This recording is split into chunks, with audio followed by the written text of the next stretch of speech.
I know that men are out there just wondering, like, man, is this it? I just got to get up, go work, bring a check home, keep everybody happy, and then just do my 77 or 78 years, or 80 years, and then I exit. All I looked for was that affirmation that I was doing something bigger than myself. And so what did I do? I threw parties. I hooked up with girls. I drank. I smoked. I was looking for an adventure, but every night I went to sleep unfulfilled, and every day I woke up with regret. I think a lot of men, they live their whole life looking for that adventure. And when you get older and you got a lot of money, now you got a fleet of cars that you can only drive one at a time. What's the point of all the cars? It's like Jesus comes and finds you, and you leave everything to go follow him for an adventure. I remember when I was a kid, I would get the best action figures. I would ask my dad for the cars, the toys, or even when I would grow up outside, I'd want to do the craziest things like light a fire and try to jump over it. That's a story for another day. There's just something about when a man is born, they look for adventure. They look for fun. And it seems like that's something you don't have to teach a kid. Why do you think men are so drawn to adventure? You know, I think it's wired in a man, right? Yeah. As you're talking, I'm thinking about, like, you know, we even have, like, when you watch something with your wife, you know, a show. Yeah. Generally speaking, you know, we would call that a chick flick. And everything in a man does not want to watch the chick flick. You're just doing it because, well, okay, we'll watch what you want to watch. Yeah. But deep down on the inside, you know, you're thinking about, like, man, I want to see somebody getting lit up, or I want to see a gladiator fight, and all of it is just kind of like the heroes, you know. Of course. When they make action movies, you know, those kinds of movies, and there's always a hero, right? And when you watch a movie, you get lost in that adventure. You're always watching that movie thinking, like, man, I'm the hero. I could do that. And even today, like, even if it's a bad guy, you know, they got these movies today that it's the anti-hero, right? It's like it's a bad guy, but yet he's the hero of the movie, you know. And I think that a lot of men, they live their whole life looking for that adventure. Yeah. They try to fill it, you know, they try to fill it with natural things, you know. And I think that most men slowly just kind of sit and die because they're like, man, there's got to be more to this, you know. Yeah. Something, you know, even if you're like, I'll never forget, I had this feeling one time. I had a friend of mine that was in law enforcement, right? And we were at a reunion, and he's younger than me, but he was telling me, like, man, yeah, he was telling me about his adventure. You know, he was like, man, I was out there, and we were surveilling this house, and we were out in the middle of nowhere, you know, this and that. And, you know, I was in the military, so I was kind of connecting with him, going like, man, I always trained for that, but I never did anything with it, you know. Yeah. But this guy's like, that's his life. Like, in my mind, I'm thinking, man, this guy's out there surveilling and, you know, in the dark at night, staying up all night. And I was at the time working in a factory making boxes. And I would just, deep down in my heart, I was like, man, my job stinks. Like, this guy's living. Yeah. Like, he's doing something great. And I'm sitting there going, like, all I do is go in there and make boxes, you know? Yeah. And I'll never forget, I tried to make it exciting. I was like, man, I'm going to go make the best box I can make, man. I'm going to make it fast. I'm going to make it a quality product. And I tried to get this manufacturing thing to be something adventurous. That didn't work, you know.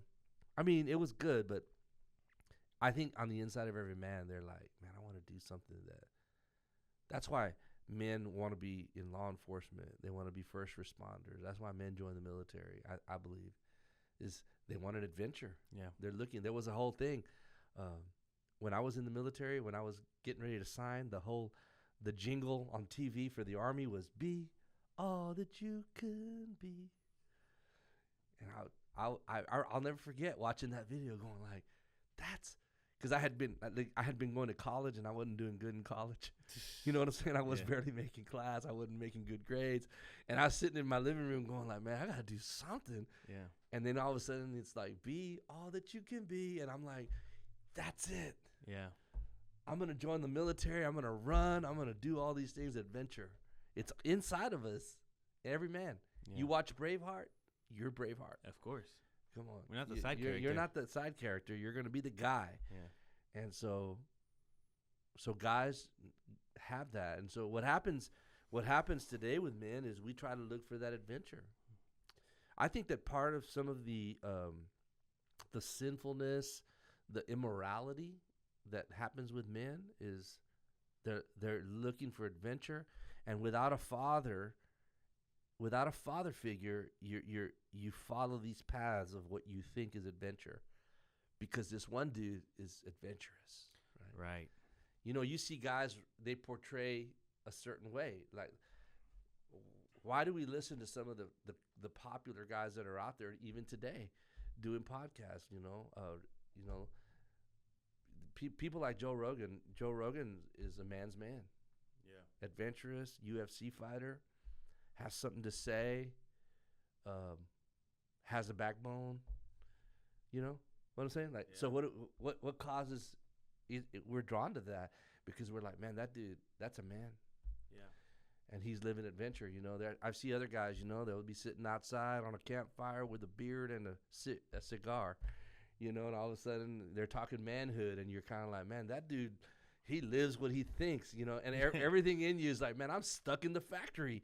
I'm over here like washing cars or doing what I do. And that what you see is like, you're drawn to that. Yeah. Because God wired us that way, and he made it that way. And serving God is adventurous. You think about it. The mission fields that you know, you've traveled with me. I have.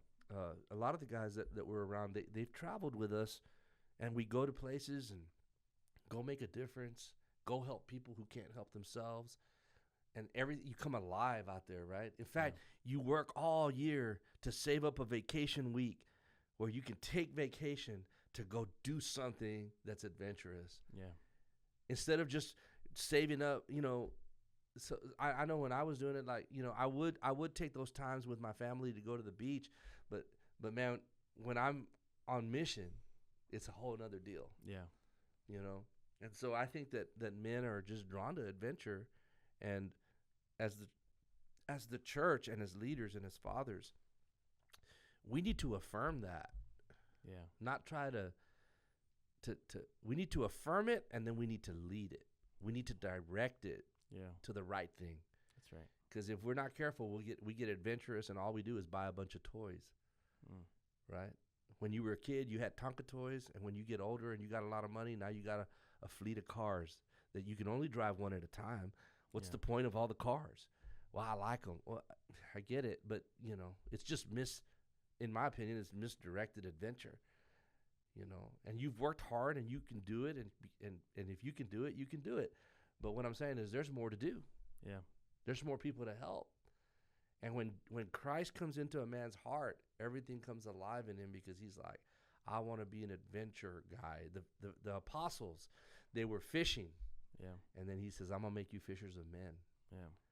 And then they left everything to go follow him. It's inside. It's the pattern.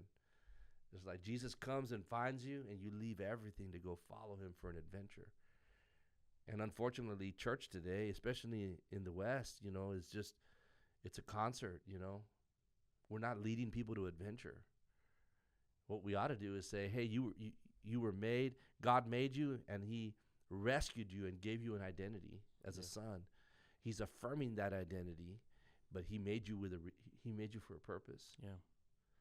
And what's that purpose? The purpose is not just for you. The purpose is to fulfill his mission of going into all the world and making disciples of all nations and baptizing them in the name of the Father, the Son, and the Holy Spirit.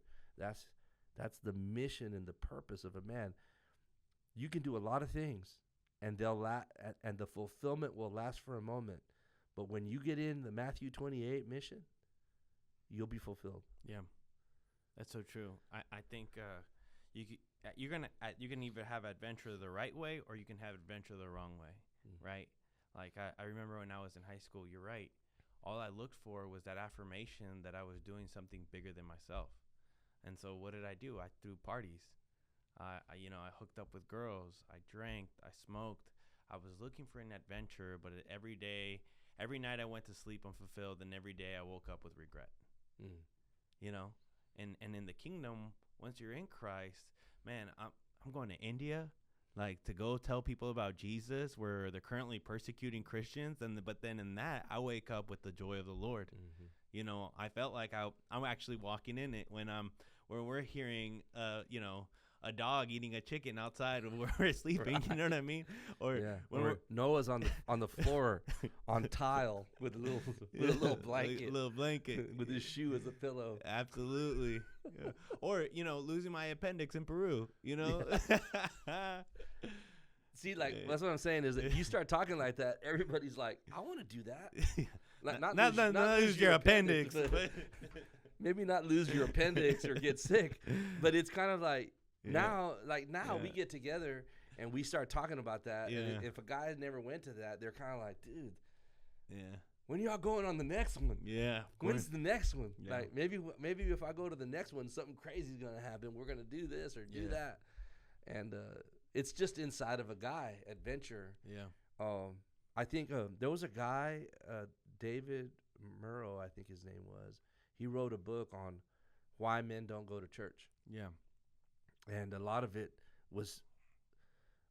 what he found was that men, that the church, the whole structure of it and what we do there, sometimes can feel very effeminate. Like, and so men they're kind of like, we should raise our hands to the Lord, but if we're far from the Lord, we're kind of like, what is this? Why are you, and. We're singing songs that we don't understand. And the whole feel of it is kind of like you leave and you're kind of like, okay, what do I do with this? Right. How does this change my life? Yeah. And I feel like a lot of men need to have that thing like, hey, I came here and it was valuable to me. Yeah. And so how do we make church valuable? One of the things that we do at Powerhouse is we have a lot of outlet. And what I mean by that is we have a lot of opportunity to serve community stuff, serving different neighborhoods. A lot of local mission. Lot of local mission and a lot of global mission. That's right. And and our prison ministry, our food outreach, Star of Hope's ministry, Salvation Army ministry. We always are plugging in somewhere where there's a need and they need people to come and speak and teach. And so, like, to me, that's huge for a church because now I've created an adventure. Yeah. And it's always an adventure because it's like there'll be 6 or 7 guys getting in a van. We're going to Carol Vance Unit. We're going to the prisons, right? We're going to state jail. What are you going to do? We're going to go minister the word to some of these guys. Yeah. And all of a sudden, man, you're not in the church now. Now there's jail cells clanking behind you as you're going in to go do something. And that just makes a man come to life. Yeah, that's so true. And it's kind of interesting. Every time I see a man come back from doing ministry, they always come back receiving more than they went to give. Right. Isn't it crazy how that works? Like, I think it's because they're being used the way that God intended them to be used. Right. Yeah. Because every day, I'll never forget, I went through this, like when I was working, before I became a pastor, and I was working at a company. It's a manufacturing company, and I would have to get up at like 4 a.m. to make it to work. I'd leave really early because we had a shift change and all this stuff. And I was there 15 years, I think 15 years. And when I was there, I remember those moments in the morning, getting up at 4. And listen, I went to church during those days. Yeah. And I served as a lay leader. But I worked a lot. Yeah. Every day, 5 to 6 days a week. And so church was Sunday. Yeah. And I could only give so much because I had to work, Yeah. That's normal.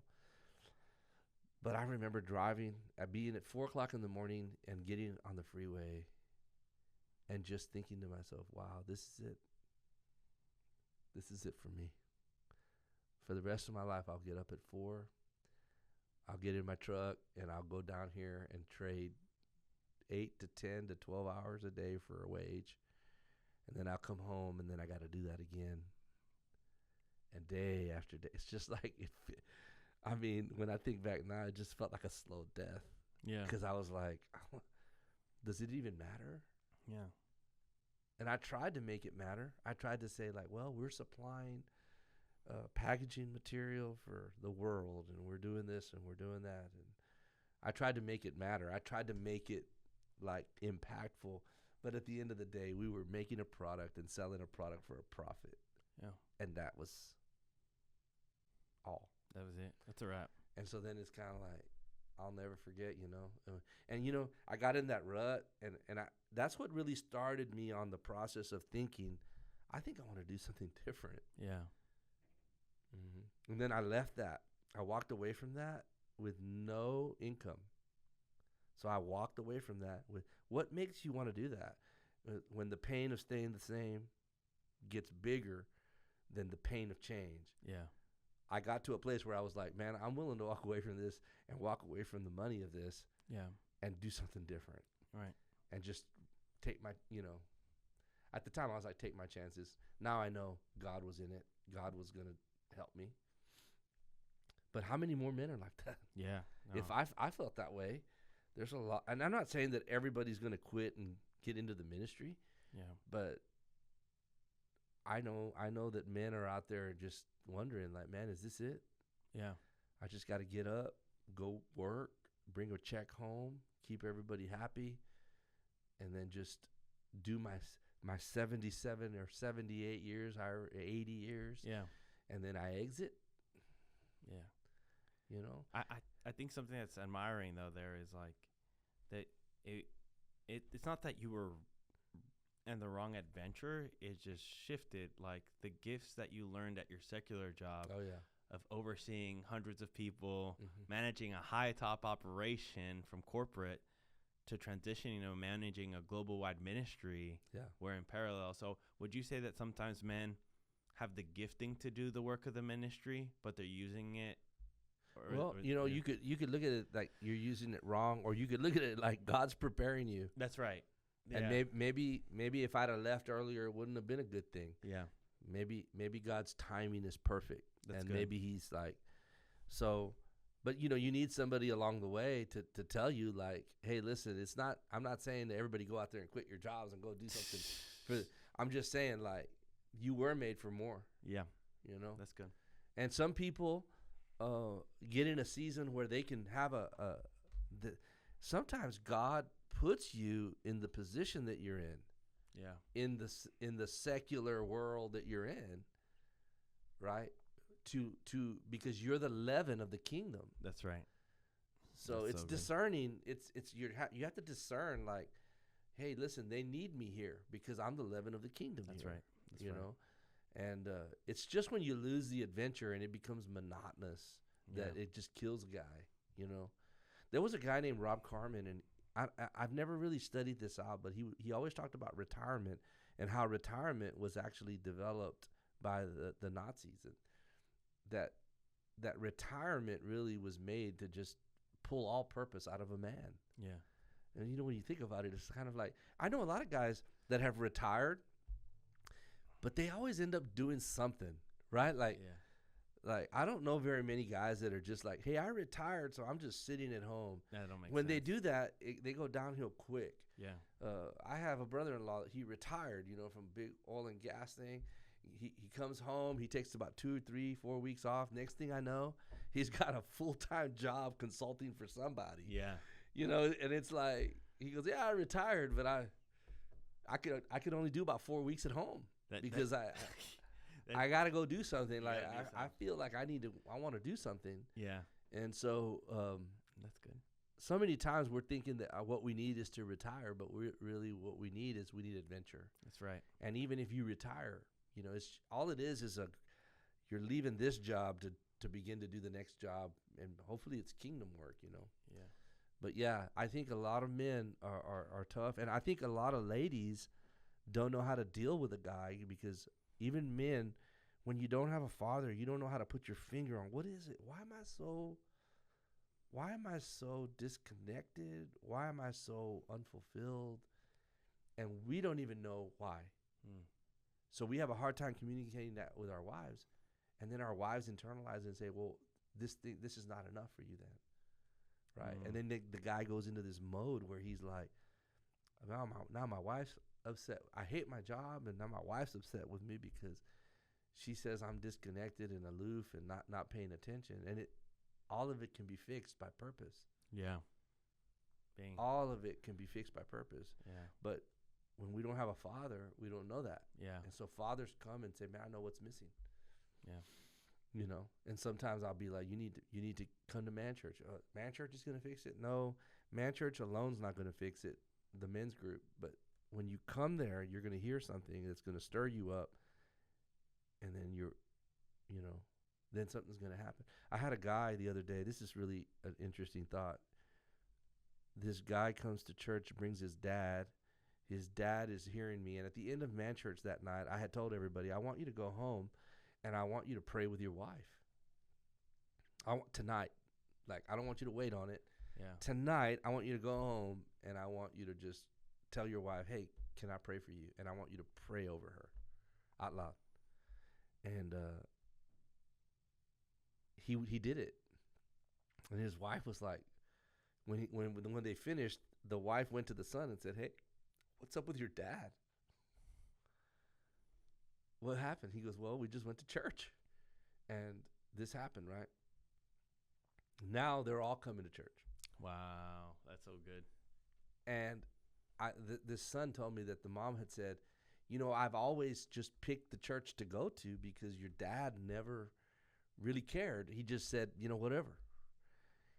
She said, but if he's going to listen to this church and he's going to do that, we're all going to this. We're going to go where he's going. That's good. You know what I'm saying? And it's a very powerful thought when you get on purpose. Yeah. And although that's a small thing, it's the beginning of adventure. Yeah.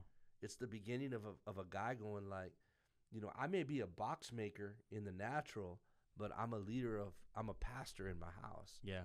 And now I'm going to minister and lead my family, and all of that becomes adventurous, Yeah. So. No, that's a good way to think about adventure. And I think sometimes I don't know, I used to make the mistake where I thought adventure was somewhere I arrived to or I waited for a trip. But walking with the Lord, it's an adventure that you can live out on the day to day. It is. I'll give you an example. I just moved into a new neighborhood. I was at a pool and, I met a couple, right? And they had their little girl. She was like about 1 year old. I was with my brother-in-law, David. He's 10 years. He wanted to swim. And I'm sitting there and they start talking to me, and I start telling them about God. They brought up an instance. It's like, I don't know how someone can live through something like this and still have faith. Like that's crazy. And they didn't go to church. But then I started telling them about Jesus. Like, and I shared my testimony, right? We overcome by the blood of the Lamb and the word of our testimony. And I just told them everything that God had done for me. And you can see the guy gravitating and locked in. And he's like, I want that. And so he's like, hey, can I get your number? Right. And now he's going to come to church tomorrow night. You know what I mean? And so the adventure wasn't about taking the little kid to the pool with my little brother. Right. But I found adventure in the good. small things, because I think sometimes we look at adventure as like, I'm going to go be gladiator or, and conquer the world. And you're thinking you're going to go fight in Rome. But it's like really the adventure is found in the little things. As you're talking, I'm thinking that the adventure is your testimony. That's right. It's like when you start saying like, bro, let me tell you where I was and what happened to me. That's a wrap. And then all of a sudden they're like, oh, this is real. Yeah. Instead of just like, and there's nothing wrong with tracks, but a track is just a bunch of scriptures and yeah, okay, I read all the scriptures. But when someone's looking at you in the eyes and they're telling you like, this is what I went through. Yeah. This is how God rescued me. Yeah. All of a sudden, that track has now traction. Yeah. Right? And so, like, the scriptures now mean something, and they're like, man, this guy really believes this, you know? And most men are, like, wondering, is there something that I can really believe in? Yeah. Something that's real? But, yeah, I think it's important for men. You know, one of the reasons that we do intense men, is adventure. It's getting outside. Yeah. It's like, hey, let's go camping. Hey, let's get outside. Let's compete. Let's do something. Like, let's do something hard, right? And some men that don't want to do that, they don't even know what they're missing. They don't even know that deep down on the inside they need to do that. That's right. They need to go out there and you know, rub elbows with outside and just do something hard and do some work. You know, some of the things we do at Powerhouse, sometimes we did a work day this last Sunday. 16, 20 guys show up, and we're like we're working on a walking trail. And it's amazing, like the camaraderie. I mean, it's hot out there. And we're all out there working and doing things and cutting wood and weed eating and laying down and hammering in rebar to hold the wood. And these guys are just out there doing their thing. And it's like, it's as much ministry as a Bible study. Yeah. In fact, I can get 20 guys to drive an hour to go work. Yeah. Hey, I mean, what is that? Because the first thing God did when he made Adam was he gave him a job. That's right. So work is just in us. We want to work. Yeah. We want to do something. The worst thing we can do for a men's ministry is give them a pancake breakfast and send them home. That's the worst.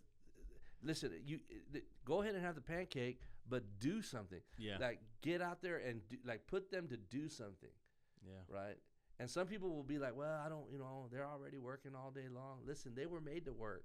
One more day of work's not going to hurt you. Yeah. And sometimes we're afraid to ask because we're like, well, I don't want to I always tell people, if you don't want to go, don't go. Yeah. But I'm looking for 20 guys that want to go. Yeah. And all of a sudden, 20 guys roll up and they're like, man, I can do that. Some guys like, hey, don't put me to greet. Don't put me to usher. But, man, if you got something to do outside, if you want to paint something, call me. Yeah. I'm all about it. Right? And so, like, as pastors, we've got to understand that, while we want everyone to serve in some capacity, we got to make room for those men that can serve. They're not greeters, right? They're just not greeters. They're not ushers. They're not musicians. Yeah. They don't want to be in the kids' room. Yeah. Right? Mm-hmm. But man, they'll do the yard. They'll help you with something that broke. That's their talent. Yeah. And those opportunities and outlets to serve have to be there because that's more adventurous to them. That's more connected to what they know to do. And when you have that in your church and you can put them in those places, they feel a part. No, that's good. Yeah. And I think, just to kind of conclude this episode on adventure, what would you say to the person right now who is sitting, listening to this? They feel a void in their life and they need redirection. What would you say to them? I would say the first thing you need to do is you need to get up and you need to go get involved in your church. So if it's just attending the service that they have for men, you go there first. Yeah. And then you need to do something. So I don't know what to do. Do something. I said I just mentioned greet. Go greet. Yeah. Well, I don't know if that's the right thing for me. Well, go find out. Yeah. Sign up, go do it. And as you do it once, twice, 3 times, and you realize that's not me, knock that off your list and then go do something else. Yeah. But too many times we sit back and we're waiting because we don't know what to do. And I say, do something lest you do nothing. Right. Get in the game. At least start eliminating what you don't want to do and start figuring out what I do want to do. Yeah.